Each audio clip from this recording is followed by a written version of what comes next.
അസ്സലാമലൈക്കും dear friends. ഇന്നത്തെ നമ്മുടെ റെസിപ്പി ഒരു വെറൈറ്റി പലഹാരമാണ്. നമ്മുടെ ഈ വീഡിയോ കണ്ടുകൊണ്ടിരിക്കുന്ന സമയത്ത് നിങ്ങൾക്ക് ഇഷ്ടപ്പെടുകയാണെങ്കിൽ ഒന്ന് ലൈക്ക് ചെയ്തേക്കണേ. അതുപോലെ തന്നെ നമ്മുടെ ഈ ചാനൽ ആദ്യമായിട്ട് കാണുന്നവരും ഇതുവരെയും സബ്സ്ക്രൈബ് ചെയ്യാത്തവരും പ്ലീസ് ഒന്ന് സബ്സ്ക്രൈബ് ചെയ്തേക്കണേ. ഞാനിടുന്ന വീഡിയോസ് ഉടനടി കിട്ടുന്നതിനായി സബ്സ്ക്രൈബ് ബട്ടന്റെ തൊട്ടടുത്ത് കാണുന്ന ബെല്ലൈക്കൺ കൂടി ക്ലിക്ക് ചെയ്തിട്ട് ഓൾ എന്ന ഓപ്ഷൻ എനേബിൾ ചെയ്യാനും മറക്കല്ലേ. ഇതിനു വേണ്ടിയിട്ട് ആദ്യം തന്നെ ഞാനിവിടെ നല്ല പഴുത്തിട്ടുള്ള 20 ചക്കച്ചുളയാണ് എടുത്തിട്ടുള്ളത്. അപ്പൊ വരിക്കച്ചക്കയാണ് ഞാൻ എടുത്തിട്ടുള്ളത്. നല്ല പഴുത്ത ചക്ക വേണം എടുക്കാൻ വേണ്ടിയിട്ട്. ഇത് മീഡിയം സൈസിലുള്ള ചക്കച്ചുളയാണ് ഞാൻ എടുത്തിട്ടുള്ളത്. കുറച്ച് വലുപ്പമുള്ള ചക്കച്ചുളൊക്കെ ഉണ്ടാവുമല്ലോ, അപ്പൊ അതാവുമ്പോൾ ഒരു 15 ഒക്കെ എടുത്താൽ മതിയാവും. ഇനി അതിന്റെ അകത്തുള്ള ചക്കക്കുരുവൊക്കെ എടുത്ത് മാറ്റി ചെറിയ പീസായിട്ട് ഇതൊന്ന് കട്ട് ചെയ്തെടുക്കാം. ഇപ്പൊ ചക്കപ്പഴമെല്ലാം ചെറിയ ചെറിയ പീസായിട്ട് ഇതാ കട്ട് ചെയ്തെടുത്തിട്ടുണ്ട്. ഇനി നമ്മൾ കട്ട് ചെയ്തെടുത്ത ചക്കപ്പഴം ഒരു മിക്സിയുടെ ചെറിയ ജാറിലേക്ക് ഇട്ട് കൊടുക്കാം. ഇനി ഇതില് വെള്ളം ഒഴിക്കേണ്ട ആവശ്യമൊന്നുമില്ല. നമ്മൾ പഴുത്ത ചക്കപ്പഴമാണ് എടുത്തിട്ടുള്ളത്. വെള്ളം ഒഴിക്കാതെ തന്നെ നല്ല പേസ്റ്റ് രൂപത്തിൽ ഇതൊന്ന് അടിച്ചെടുക്കാം. അപ്പൊ ഈ ഒരു രീതിക്ക് വേണം നമുക്ക് ചക്കപ്പഴം അടിച്ചെടുക്കാനുള്ളത്. അപ്പൊ നമ്മൾ ഒട്ടും വെള്ളം ഒന്നും ചേർക്കാതെയാണ് ഇത് അടിച്ചെടുത്തിട്ടുള്ളത്. അപ്പൊ നല്ല പഴുത്ത ചക്കയാണെങ്കിൽ മാത്രമേ വെള്ളം കൂടാതെ ഇതുപോലെ നല്ല പേസ്റ്റ് രൂപത്തിൽ അരച്ചെടുക്കാൻ പാടുള്ളൂ. ഒട്ടും കട്ടകളൊന്നും ഇല്ലാതെ വേണം ഇതൊന്ന് അടിച്ചെടുക്കാൻ. അപ്പൊ അഥവാ കട്ടകളൊക്കെ ഉണ്ടെന്നുണ്ടെങ്കിൽ ഒന്ന് അരിച്ചിട്ട് വേണം, ജ്യൂസൊക്കെ അരിക്കുന്ന അരിപ്പേ കൂടെ അരിച്ചിട്ട് വേണം ഇത് എടുക്കാൻ വേണ്ടിയിട്ട്. അപ്പൊ ഇതുപോലെ നമുക്ക് അടിച്ചെടുക്കാൻ പറ്റുന്നില്ല എന്നുണ്ടെങ്കിൽ ഒരു 1/4 കപ്പ് വെള്ളം ചേർത്തിട്ട് വേണം ഇതൊന്ന് ഇതുപോലെ പേസ്റ്റ് രൂപത്തിൽ അടിച്ചെടുക്കാൻ വേണ്ടിയിട്ട്. ഇപ്പോൾ അടിച്ചെടുത്ത ചക്കപ്പഴം അളവ് കപ്പിൽ നോക്കിയപ്പോൾ 250 ml കപ്പിന് 1 കപ്പ് ചക്കപ്പഴമാണ് അടിച്ചെടുത്തത് നമുക്ക് കിട്ടിയിട്ടുള്ളത്. ഇനി നമ്മൾ അടിച്ചെടുത്ത ചക്കപ്പഴത്തിന്റെ പൾപ്പ് ഒരു പാനിലേക്ക് ഇട്ട് കൊടുക്കാം.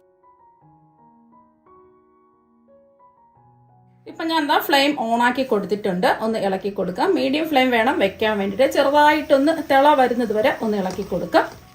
ഇപ്പൊ കണ്ടില്ലേ, ഇപ്പൊ ഒന്ന് തിളച്ച് വന്നിട്ടുണ്ട്. ചെറിയ ചെറിയ കുമിളകൾ വരുന്നത് കണ്ടല്ലോ. ഈ ഒരു സമയം 1/2 കപ്പ് വറുത്ത പച്ചരിപ്പൊടി ഇട്ട് കൊടുക്കാം. ഇടിയപ്പം പത്തിരിക്കൊക്കെ ഉപയോഗിക്കുന്ന പച്ചരിപ്പൊടിയാണ്. ഒട്ടും തരിയൊന്നും ഇല്ലാത്ത പച്ചരിപ്പൊടി വേണം എടുക്കാൻ വേണ്ടിയിട്ട്. ഇളക്കി എല്ലാം ഒന്ന് യോജിപ്പിച്ചെടുക്കാം. ഫ്ലെയിം കൂട്ടിയിടരുത്, മീഡിയം ഫ്ലെയിം വെക്കാം. ഇപ്പൊ എല്ലാം എന്താ ഒന്ന് യോജിപ്പിച്ചെടുത്തിട്ടുണ്ട്. നമ്മൾ 1 കപ്പ് ചക്കപ്പഴത്തിന്റെ പൾപ്പിന് 1/2 കപ്പ് അരിപ്പൊടി കറക്റ്റ് ആയിരുന്നു. ഇതെല്ലാം ഒന്ന് മിക്സ് ആയി കിട്ടിയിട്ടുണ്ട്. ഈ ഒരു സമയം ഇതിലേക്ക് 1 ടീസ്പൂൺ നെയ്യും കൂടി ഒഴിച്ചു കൊടുക്കാം. ഇത് ഒട്ടിപ്പിടിക്കാതിരിക്കാനും നല്ല സ്മൂത്ത് ആയി കിട്ടുന്നതിന് വേണ്ടിയിട്ടാണ്. എല്ലാം ഒന്ന് യോജിപ്പിച്ചെടുക്കാം. അപ്പൊ നമ്മൾ നെയ്യ് ചേർത്തത് കൊണ്ട് ഒട്ടിപ്പിടിക്കാതെ നല്ല സ്മൂത്ത് ആയിട്ട് പാനിൽ നിന്ന് വിട്ട് കിട്ടിയിട്ടുണ്ട്. ഇത്രയും മതി. നമുക്കിനി ഫ്ലെയിം ഓഫ് ആക്കി കൊടുക്കാം. ഇനി ഇതിന്റെ ചൂട് മാറാൻ വേണ്ടിയിട്ട് ഒരു പ്ലേറ്റിലേക്ക് മാറ്റാം. ഇനി ഇതിന്റെ ചൂടൊക്കെ നല്ലോണം ഒന്ന് മാറട്ടെ. ഇനി ഒരു പാനിലേക്ക് 1/4 കപ്പ് പഞ്ചസാര ഇട്ട് കൊടുക്കാം. ഇനി ഇതിലേക്ക് ഒരു 1/2 കപ്പ് വെള്ളവും കൂടി ഒഴിച്ചു കൊടുക്കാം. ഇനി ഇതൊന്ന് ഇളക്കി കൊടുക്കാം. മീഡിയം ഫ്ലെയിം വേണം വെക്കാൻ വേണ്ടിയിട്ട്. നല്ലൊരു ഫ്ലേവർ കിട്ടുന്നതിന് വേണ്ടിയിട്ട് 2 ഏലക്ക ഒന്ന് തല്ലിയിട്ടാണ് ഇട്ട് കൊടുക്കുന്നത്. കൈവിടാതെ ഇതൊന്ന് ഇളക്കി കൊടുക്കാം. ഈ പഞ്ചസാര എല്ലാം ഒന്ന് അലിഞ്ഞ് കിട്ടണം. ഇപ്പൊ പഞ്ചസാര എല്ലാം ഇതാ ഒന്ന് അലിഞ്ഞു വന്നിട്ടുണ്ട്. ഒരു 2 മിനിറ്റ് ഒക്കെ എടുത്തുള്ളൂ. ഇനി ഇതിലേക്ക് ഒരു ചെറിയ നാരങ്ങയുടെ പകുതി നാരങ്ങയും കൂടി പിഴിഞ്ഞ് ഒഴിച്ചു കൊടുക്കാം. ഈ പഞ്ചസാര ഒന്ന് ക്രിസ്റ്റലൈസ് ആവാതിരിക്കാൻ വേണ്ടിയിട്ടും ചെറിയൊരു പുളിപ്പൊക്കെ വരുമ്പോൾ നല്ലൊരു ടേസ്റ്റ് ഒക്കെ കിട്ടും. 1 മിനിറ്റും കൂടി ഒന്ന് ഇളക്കി കൊടുക്കാം. പഞ്ചസാര അങ്ങ് ഒരു നൂൽ പാവൊന്നും ആവരുത്, ഒട്ടുന്ന ഒരു പരുവാണ് നമുക്ക് വേണ്ടത്. അപ്പൊ 1 മിനിറ്റും കൂടി ഇതായിട്ടുണ്ട്. ഇനി ഇതിലേക്ക് നല്ലൊരു കളർ കിട്ടുന്നതിന് വേണ്ടിയിട്ട് സാഫ്രോൺ കുങ്കുമപ്പൂവ് കുറച്ച് ചേർത്ത് കൊടുക്കാം. ഉണ്ടെങ്കിൽ ചേർത്ത് കൊടുത്താൽ മതി, ഇല്ലെങ്കിൽ ഇത് ഒഴിവാക്കാം. ഇതൊന്ന് ഇളക്കി കൊടുക്കാം. നമ്മൾ കയ്യിൽ പിടിച്ച് നോക്കുമ്പോൾ ഇതുപോലെ ഒട്ടുന്നതാണ് പരുവ. ഇപ്പൊ ഞാൻ ഫ്ലെയിം ഓഫ് ആക്കി കൊടുത്തിട്ടുണ്ട്. ഇനി ഇത് മാറ്റി വെക്കാം. ഇപ്പൊ ഇതിന്റെ ചൂടൊക്കെ നല്ലതുപോലെ ഒന്ന് മാറിയിട്ടുണ്ട്. ഇനി അതിലേക്ക് ഒരു 1/4 കപ്പ് കോൺഫ്ലോർ ഇട്ട് കൊടുക്കാം. ഒരു 4 ടേബിൾ സ്പൂൺ ആണ്.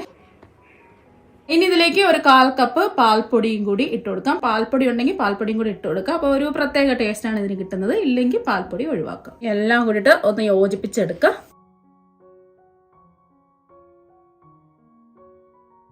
അപ്പൊ നല്ലോണം ഒന്ന് കുഴച്ച് എടുത്തിട്ടുണ്ട്. അപ്പൊ കുറച്ച് ഒട്ടിപ്പിടിക്കുന്നുണ്ട്. ഈ ഒട്ടിപ്പിടിക്കുന്ന ഒന്ന് മാറാൻ വേണ്ടിയിട്ട് ഒരു 1/2 ടീസ്പൂൺ നെയ്യും കൂടി ഒഴിച്ചു കൊടുക്കാം. ഇനി ഒരു 1/2 ടീസ്പൂൺ നെയ്യും കൂടി ഒഴിച്ചിട്ട് നല്ലതുപോലെ ഒന്ന് കുഴച്ചെടുക്കാം. അപ്പൊ ഒട്ടിപ്പിടിക്കാതെ നമുക്ക് കുഴച്ചെടുക്കാൻ പറ്റും. ഇപ്പോൾ കയ്യിലൊന്നും ഒട്ടിപ്പിടിക്കാതെ ഒന്ന് ഉരുട്ടി എടുത്തിട്ടുണ്ട്. മാവ് നല്ല സോഫ്റ്റ് ആയിട്ട് ഇരിപ്പുണ്ട്. ഇനി നമ്മൾ ഉരുട്ടിയെടുത്ത മാവിൽ നിന്ന് പകുതി മാവ് എടുക്കാം. രണ്ടും ഒരേ അളവിലുള്ള പകുതി മാവാക്കി മാറ്റാം. 2 മാവ് ഉരുട്ടി എടുത്തിട്ടുണ്ട്. ഇനി നമുക്ക് ഇതുപോലത്തെ ഇടിയപ്പൊക്കെ പിഴിയുന്ന ഒരു സേവനാഴിയാണ് വേണ്ടത്. ഇതിന്റെ ഉള്ളില് ഞാൻ ഇതുപോലത്തെ ചെറിയ ഹോളുള്ള ചില്ലുണ്ടാവുമല്ലോ, ഇടിയപ്പൊക്കെ പിഴിഞ്ഞൊഴിക്കുന്ന ആ ചില്ല് വേണം ഇട്ട് കൊടുക്കാൻ വേണ്ടിയിട്ട്. ഇനി സേവനാഴിക്കുള്ളിൽ മാവ് ഒട്ടിപ്പിടിക്കാതിരിക്കാൻ വേണ്ടിയിട്ട് നല്ല സ്മൂത്ത് ആയിട്ട് വീണ് കിട്ടുന്നതിന് വേണ്ടിയിട്ട് കുറച്ച് എണ്ണയോ നെയ്യോ ഒന്ന് എല്ലാ ഭാഗത്തും ഒന്ന് ബ്രഷ് ചെയ്ത് കൊടുക്കാം. സേവനാഴിയുടെ സൈഡിലും ആ ചില്ലിലും ഒക്കെ ഒന്ന് ബ്രഷ് ചെയ്ത് കൊടുക്കാം. ഇനി ഈ സേവനാഴിക്കുള്ളിൽ നമ്മൾ ഉരുട്ടിയെടുത്ത മാവ് ഇട്ട് കൊടുക്കുക. ഇപ്പൊ സേവനാഴിക്കുള്ളിൽ മാവ് നിറച്ചു കൊടുത്തിട്ടുണ്ട്. ഒരു 3/4 ഭാഗത്തോളം മാവ് നിറച്ചു കൊടുത്താൽ മതിയാവും. ഇനി ഇതൊന്ന് അടച്ചു കൊടുക്കുക. ഇനി ഒരു പാനിലേക്ക് കുറച്ച് നെയ്യൊന്ന് ബ്രഷ് ചെയ്ത് കൊടുക്കുക. നെയ്യോ എണ്ണയോ എന്തെങ്കിലും ഒന്ന് ബ്രഷ് ചെയ്ത് കൊടുത്താൽ മതി. ഇനി മാവ് ചുറ്റിച്ച് ഇതുപോലെ ഒന്ന് പിഴിഞ്ഞ് ഒഴിച്ചു കൊടുക്കാം. ഒരുപാട് കനത്തിൽ പിഴിഞ്ഞൊഴിക്കരുത്. ഈ ഒരു രീതിക്ക് വേണം പിഴിഞ്ഞ് ഒഴിക്കാൻ വേണ്ടിയിട്ട്.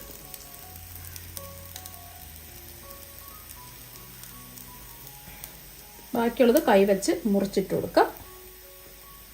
ഈ സൈഡൊക്കെ ഒന്ന് എല്ലാം ഒന്ന് ഇതുപോലെ ആക്കി കൊടുക്കാം.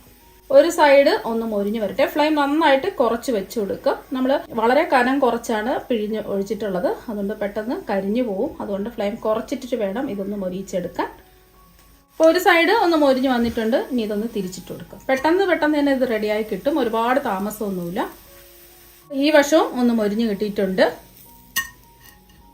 ചെറിയൊരു ഗോൾഡ് നിറമാവണം, അതുവരെയും നമുക്ക് ഇതൊന്ന് മൊരിയിച്ചെടുക്കാം. ഇത് ചൂടൊക്കെ ആറിക്കഴിയുമ്പോൾ കുറച്ചും കൂടെ നല്ല ക്രിസ്പി ആയിട്ട് മാറും. ഈ ഒരു രീതിക്കാണ് നമ്മൾ തയ്യാറാക്കിയിരിക്കുന്നത്. നല്ല ക്രിസ്പിയാണ്. ഇനി ഇതൊന്ന് പൊടിച്ചും കൂടി കാണിച്ചു തരാം. കണ്ടില്ലേ, നല്ല ക്രിസ്പി ആയിട്ടിരിപ്പുണ്ട്. നമ്മൾ തയ്യാറാക്കി വെച്ച ഷുഗർ സിറപ്പ് ചെറുതായിട്ടൊന്ന് ചൂടൊക്കെ മാറിയിട്ടുണ്ട്. നമ്മൾ കുങ്കുമപ്പൂവൊക്കെ ചേർത്തതുകൊണ്ട് ഒരു ചെറിയൊരു മഞ്ഞ കളറൊക്കെ കിട്ടിയിട്ടുണ്ട്. ഇനി ഷുഗർ സിറപ്പിൽ ഇട്ട് കൊടുക്കാം. എല്ലാ ഭാഗത്തും ഈ ഷുഗർ സിറപ്പ് എത്തണം. എന്നിട്ട് പെട്ടെന്ന് തന്നെ നമുക്ക് ഈ ഷുഗർ സിറപ്പിൽ നിന്ന് ഇതെടുക്കാം. ഇപ്പൊ നമ്മുടെ പലഹാരം എല്ലാം ഇവിടെ റെഡി ആയിട്ടുണ്ട്. ഇപ്പൊ കണ്ടില്ലേ, നല്ല ക്രിസ്പി ആയിട്ട് ഇരിപ്പുണ്ട്. കുറച്ച് ബദാമും പിസ്തയും കൂടി ഒന്ന് ഇട്ട് വിതറി കൊടുക്കാം. കാണാൻ ഒരു ഭംഗിക്ക് വേണ്ടിയാണ് ഇങ്ങനെ ചെയ്യുന്നത്. ഇങ്ങനെ ചെയ്യണമെന്ന് നിർബന്ധമൊന്നുമില്ല. ഇപ്പൊ കഴിക്കാൻ വേണ്ടിയിട്ട് അടിപൊളി ടേസ്റ്റ് ആണ്. ഇപ്പൊ നമുക്ക് ചക്ക സീസണാണ്. ചക്ക ഒരുപാട് കിട്ടുന്ന സമയമാണ്. അപ്പൊ നിങ്ങൾ എല്ലാവരും ഇതുപോലെ ചക്കപ്പഴം വെച്ചിട്ട് ഒന്ന് ട്രൈ ചെയ്ത് നോക്കുക. ഷുഗർ സിറപ്പിൽ നമ്മൾ ഇട്ട് ഡിപ്പ് ചെയ്തെടുത്തത് കൊണ്ട് നല്ല ജ്യൂസിയും സോഫ്റ്റും ആയിട്ട് ഈ പലഹാരം കിട്ടിയിട്ടുണ്ട്. അപ്പൊ നിങ്ങൾ എല്ലാവരും ചക്കപ്പഴം വെച്ചിട്ടുള്ള ഈ വെറൈറ്റി പലഹാരം തയ്യാറാക്കി നോക്കുക. തീർച്ചയായും നിങ്ങൾക്ക് എല്ലാവർക്കും ഇഷ്ടപ്പെടും. അപ്പൊ നമുക്ക് മറ്റൊരു വെറൈറ്റി ഡിഷുമായിട്ട് വീണ്ടും കാണാം. താങ്ക്